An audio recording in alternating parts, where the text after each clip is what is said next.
Hello, everyone. My name is Satya Yenamandra, Vice President of Delivery at MTX, and welcome to the MTX Podcast.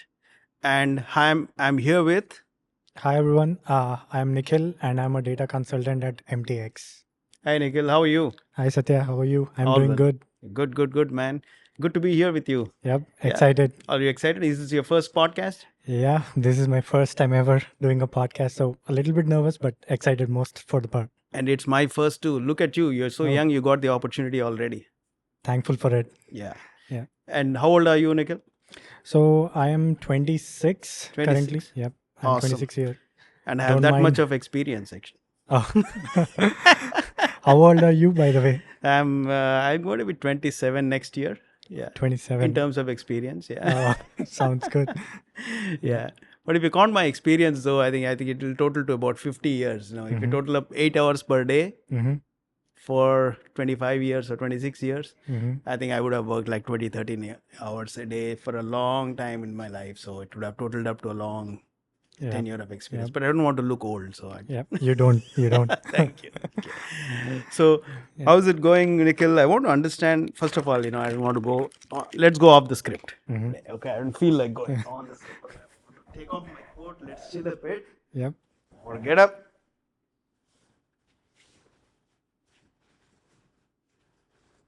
And wear my cool glasses. And then come to the zone, okay? You are really off the script. Off the script now. Yep. So I'm going to make you very tensed about Yep. it.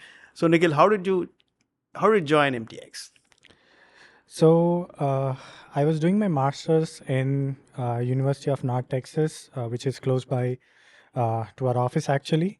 So I have a couple of friends that who previously work at MTX.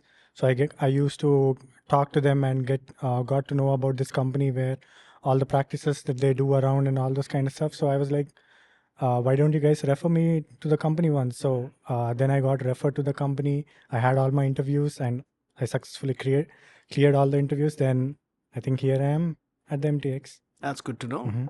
So at MTX, then what do you think about the exposure that you have got in MTX so far? And then talk about some training and some of your foundational aspects at MTX. Yeah. So I have a big friend group in US, across the US, and back in India, and all of us are like early careers, just fresh to careers. We just started our corporate experience and all. Mm-hmm. So I usually talk to them about my everyday activities or what I'm learning at MTX or generally in my life. So when I used to talk about my corporate experiences, my trainings especially, I used to always see a vast difference between the type of training that they are getting and the Mhm. type of training that I am getting.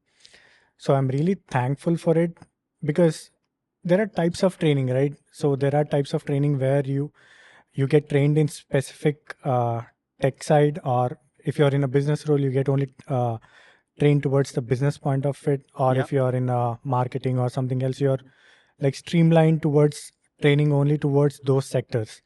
But at MTX, when I joined, when they initially they gave us out a schedule of training, like how the process is going to be, what are you going to learn, and all this kind of stuff. I was kind of skeptical about it. I am a technical guy. You guys hired me for a data consultant role. Why I am trained in functional aspect of part of the company? Then I was, but once we went through the training and all, it really opened myself to a different spectrum of all the Right. different sectors. Might it be technical, might it be functional, it might be anything related to business. So what it does is kind of opens up the spectrum to me compared to other of my colleagues, or I mean not my colleagues, but one of my friends or few of my friends, because Right. they are so streamlined in their own background. They don't know what's going on in their functional or in their business kind of sectors. But whereas here, because of the broad spectrum of the training that I had, I have like bits and pieces of everything. I'm already good at technical. That's the reason they hired me. So now it creates an opportunity for me to even expand in the other sectors where they are not. So I think that was the major plus point of the training that MTX provides compared to the other companies. And I have kind of told my friends to move towards MTX for these kind of exposure that they might get. That's Yeah. really good to know. But when we were trained, when I started my Mhm. career way back in time, Mhm. when dinosaurs used to walk the earth. So at that time, we had a 2 month of classroom training, Mm. and it was very tough for us. Mhm. Obviously, you just came out of the college, Mhm. and now again in the classroom trying to Mhm. learn the things. Yeah. It added a lot of value, but then we didn't get an exposure to the extent that you are getting. So Yeah. Yeah. I would say that's a big thing, right? So Mhm. that's a very lucky aspect for you. Mhm. So I just want to ask about one of the trending topic, right? If we don't talk about this topic, maybe our podcast will be edited out. So what do you think about AI? AI. Or rather, let me ask you, have you heard of the term called AI snake oil? I have recently heard about it. I think there's a book being published out of AI snake oil by some Arvind. Mm-hmm. Yeah, I have heard about it, AI snake oil. But according to me, AI is the new corporate buzzword. That's Yeah. what I can say. Everybody wants to be a part of it. Everybody wants to learn it. Yeah. Do you think AI will take away the jobs? Because I'll tell you why I'm asking this question. When we Mhm. started our career, Mhm. we always felt that IT was going to last for another 10 or 15 years and it's going to fade away. Mhm. Okay. Yeah. Mhm. But then here we are after 25 years still talking about IT, Mhm. more and more jobs getting created. Mhm. I want to ask you, do you think AI is going to take away the jobs, or AI is going to be a force multiplier? What's your view? So I don't feel AI might take away jobs. That's just saying that people are having around because they're just scared that AI might take away jobs and all those kind of stuff. But I have been using AI since it's like past 2 3 years, and it's been evolving and on. It's always been like a helpful tool for me, but I have never felt like it might replace my job Yeah. because Yeah. it always lacks the human touch to work or the critical thinking that we usually provide into our work. It's just a tool that will help you reduce your amount of work, but it never replaces you. That's That's right. what I Yeah, feel. yeah. And then I think AI snake oil coming to it, I think understanding what it can and cannot do is Mm-hmm. going to be a very critical aspect of Mm-hmm. adapting to AI, I believe. Yeah. So let's go back to like 15 years ago or 20 years ago. Mm-hmm. What did you want to become when you were a kid? 15 years ago, probably I was 10 years. So I think I always wanted to become a pilot. That's a, I mean, many boys have that kind of thing to do, become a pilot, or It's a cool thing. it's a cool thing where you can fly flights and all those kind of stuff. So I wanted to become a pilot. That was back in 10 years, but that's when you start to grow up, realization hits, and everybody can't be a pilot because you might have your different interests or interests might change. So then I later on was kind of interested in IT, so I turned myself into the role that I am in currently. Mm. What about you? What you wanted? I mean, you're 27 years right now, so Yeah, 27. Yeah, I would like what to you think wanted so. to? So actually, I did not have clarity at all. Mhm. My life ambition at that time was I wanted to get into an airplane at least once in life. Oh, That was my ambition. So that's how low I was shooting. I'm not proud mhm. of it. Yeah. But then um, we just wanted to get a job and have a stable job. Hmm. That's all we always thought about, and then have a stable income, and Hmm. didn't have the luxury of thinking about I want to become that or this. Hmm. But then it's an excuse I hide behind, Yeah. Hmm. because if I had thought big, maybe I would have thought about something, Hmm.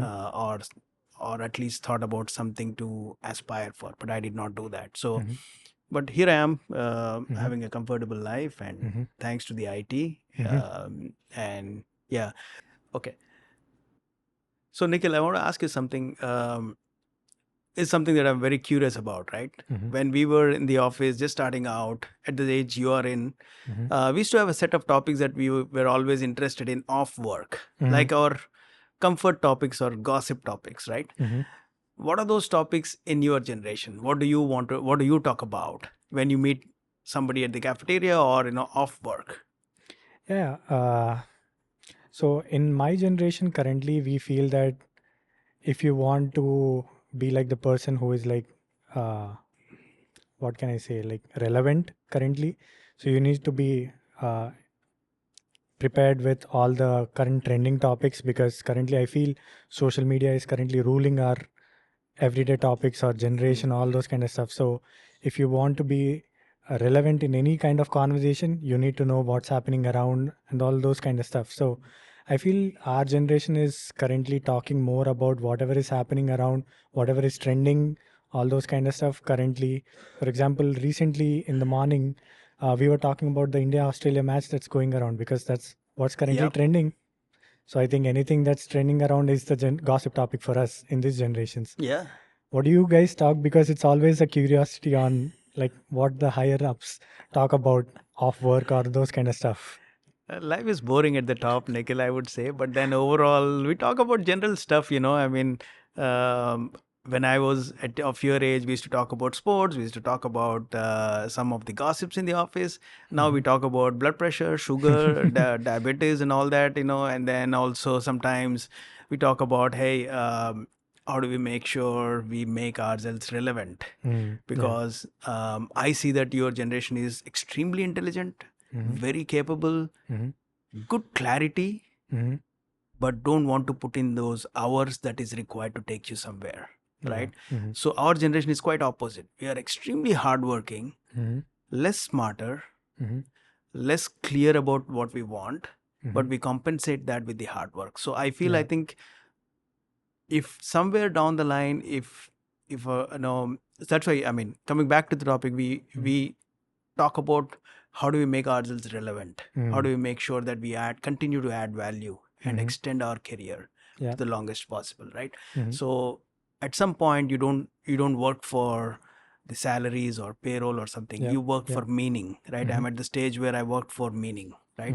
And I'll extend the topic to a little bit further and say that you may not like everything that you do. Like, for example, in my job, I don't like 30-40% of my job. But then I need to do that 30-40% of my work to enjoy the rest of 60-70% that I really like about, right? So that's our endeavor, to see how do we keep adding value, how do we stay relevant, is what we talk about in the work. Based on what you just told, I always wanted to ask a question, because we might had different answers because this is early in our career. What do you feel about work-life balance? Yeah. I think work-life balance is overstated, I believe, according to me. And again, I'm saying from my generation, we were ready to put in as many hours as possible, right? We never counted the hours. That's why I have a 50 years of experience if you count the number of hours. I would say work-life balance is overstated, according to me. We should thrive for work-life harmony. What I mean by that is work gives meaning to our lives in a way. That's my personal belief. So I would want to put in as many hours as possible to something that gives meaning to me. At the same time, life is life, right? You need to really, you're doing all this for living a comfortable life, giving a comfortable life to your family and everybody around you. So look for work-life harmony. To break that down, what I feel is, if you think you want to take a vacation, plan for it, work hard. When the vacation comes, forget everything and live in that vacation. So I would like to, for example, I want to go to the gym every single day, right? So if I want to go to the gym, when I'm in the gym, I want to be in the gym. Don't want to think about anything. So that's how I want to be in the moment when I'm working. I want to be in the moment when I'm not working. And that way you can enjoy the most of your life and bring in that work-life harmony. But I'm available any time of the day if anybody calls from work. That's my philosophy around it. Sounds good. I think I feel like a guru now, giving preaching now. So going back to the zone of preaching, taking an opportunity to preach on everything. That's the reason I wanted to know the answer for that question, because we are at a state where people, I mean, in my generation or in my point of a career, where we are kind of in a place where we kind of stress on that word work-life balance, where you don't want to work for more than 8 hours. You want to have your balanced lifestyle out of the work. But I wanted an answer, because I always had a mixed feeling. I thought it was something wrong with me, but what I used to feel is, it's not necessary that work should be of 8 hours. or work should be of 5 hours. Right. For me, it's all about energy. However long I am energized enough to do my work, it's work for me. Very well said. Then I need to recharge, because we need to have the innovation in us. If you're not recharged enough, you won't have that much innovation. So however long you're energized enough, you can work. It's not necessary that you need to be work only for 8 hours or 9 hours, something like that. That's what my philosophy of work-life balance is. Yeah. Yeah. Are you insecure about something in life at this moment? Uh, The reason I'm asking this question, Nikhil, is I want to understand. We talked about the when you join the first job, Mhm. how do you feel about it, the Mhm. training and all that, right? Mhm. I want to see if the insecurities are also similar. So I have only, I can't say insecurities, but I mean, you can consider them, but I have insecurity that I might fail at some point. That has always been troubling me since my probably like 10 years. So I'm always scared that I might fail. So I usually do a lot of overthinking, like to almost think all the scenarios where I might fail. So I think that is something that I want to change for the point of time where I should not be scared of failing. I want to learn from my own failures, but it's just a part of me. And the second thing is I'm very bad at public speaking. I'm really insecure about it. But I think MTX is kind of helping me cross that specific insecurity, because during my training as well, we had something called role-based scenario training, where we need to come up to the stage and talk about a topic or have a client interaction with all our leadership team and all those kind of stuff, which kind of helped me cross that barrier and reduce the insecurity that I had for the public speaking. And now this podcast, I think it is also helping me to avoid and remove those insecurities. Yeah, that is what I feel. But I think I would even like to ask you, because you're already have 50 years of experience that you say, and do you still have any insecurities, or is just, I mean, you have seen it all? No, insecurities will be there, Yeah. right? For sure. Mhm. When we started out, the insecurities was not about failures or anything, because we Mhm. didn't have clarity to that extent. But then Yeah. at the moment, failures will happen whether you like it or not. There's Yeah. going to be Yeah. there, but then as a part of life, right? Mhm. So my insecurities, I would say, is you know I may not be relevant after some time, Oh, yeah. right? So I want to stay relevant Mhm. and keep adding value. Mhm. That's what I want to continue to do. Yeah. Okay. Finally, I want to ask you one question. Sure. What are your embarrassing moments? Mm. Or tell me an embarrassing moment that you really want to laugh about. Fast forward 4 years or 5 years. 4 5 years. So, I mean, I probably many people will have many moments, but I would one of the moment is, if you know, like we recently organized one competition for table tennis recently, Yeah, right? yeah. So I used to constantly brag about myself that I'm really good at it. I'm really good at it, because I used to go on a summer break to visit my uncle in California, and we used to have a table tennis board there, where I used to flip it over and I used to practice it with myself, like hitting the wall and all those kind of stuff. So I used to practice a lot, but I never played with any players, all those kind of stuff. So when the competition was starting, I kind of bragged to my colleagues, like, I I start myself seeing from the semifinals and finals. I don't want to talk about qualifiers and all those kind of stuff. But I was disqualified in first round. So this I is remember something, that. yeah. This is, I think, I might laugh in when my juniors come around, and I might sit with them, probably having this podcast. This is something that I might laugh around in like couple of more years or Yeah, yeah, coming years. yeah. Do you have any those kind of moments? Yeah, a couple of them actually. What happened was, in the early stage of the projects, Yeah.